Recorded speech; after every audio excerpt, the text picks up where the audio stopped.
ஒரு பாட்டி ஒரு கொய்யா மரத்தை ரொம்ப ஆசையா வளர்த்துட்டு வராங்க. ஒரு நாள் அந்த பாட்டி இல்லாத நேரம் பார்த்து ஒரு சிறுவன் அந்த கொய்யா மரத்துல இருக்கிற கொய்யா பழங்களை பறிக்கலான்னு வரும்பொழுது அப்ப திடீர்னு அந்த பாட்டியும் அங்க வந்துடுறாங்க. அந்த பாட்டியை பார்த்த அந்த சிறுவனும் பயந்துகிட்டு ஓடுறான். இந்த மாதிரி நிறைய பசங்க அந்த மரத்துல இருக்கிற கொய்யா பழங்களை பறிக்கலான்னு வரும்பொழுது அந்த பாட்டியும் அந்த பசங்களை விரட்டி விட்டுக்கிட்டே இருப்பாங்க. இதனால ரொம்ப கோபமான அந்த பாட்டியும், நான் உள்ள போனா தானே நீங்க இப்படி பண்ணுவீங்க அப்படின்னு சொல்லி அந்த கொய்யா மரத்துக்கு கீழே பாதுகாப்பா உட்கார்ந்துறாங்க. அப்ப ஒரு ஏழ்மையான சிறுவன் அந்த பாட்டி கிட்ட போயிட்டு, பாட்டி எனக்கு ரொம்ப பசிக்குது, ஒரு கொய்யா பழத்தை தரீங்களா அப்படின்னு கேக்குறான்.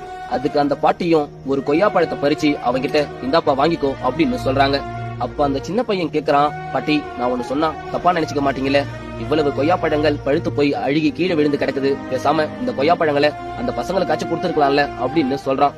அதுக்கு அந்த பாட்டி சொல்றாங்க, பேரா நான் இந்த பழத்துக்காக வந்த பசங்களை விரட்டி அடிச்சேன்னு நினைக்கிறியா? இந்த ஒரு கொய்யா பழத்துக்காக அவங்க சின்ன வயசுலயே திருடணும்னு நினைச்சாங்க பாத்தியா, அதுக்காக தான் நான் அவங்கள விரட்டி அடிச்சேன். உன்ன மாதிரியே அவங்களும் வந்து நேர்மையா, பாட்டி எனக்கு கொய்யா பழம் வேணும் பாட்டி அப்படின்னு கேட்டு இருந்தாங்கன்னா நான் கண்டிப்பா கொடுத்திருப்பேன் அப்படின்னு சொல்றாங்க. இப்படி இவங்க செய்யற சின்ன சின்ன விஷயம் தான் நாளைக்கு ஒரு பெரிய திருட்டா மாறி போய் நிக்கும். அதனாலதான் நான் அப்படி பண்ணேன். இந்த கொய்யா பழம் உன்னுடைய நேர்மைக்காக கிடைச்ச பரிசு அப்படின்னு சொல்றாங்க. இந்த குட்டி ஸ்டோரி பிடிச்சிருந்தா மறக்காம லைக் பண்ணுங்க.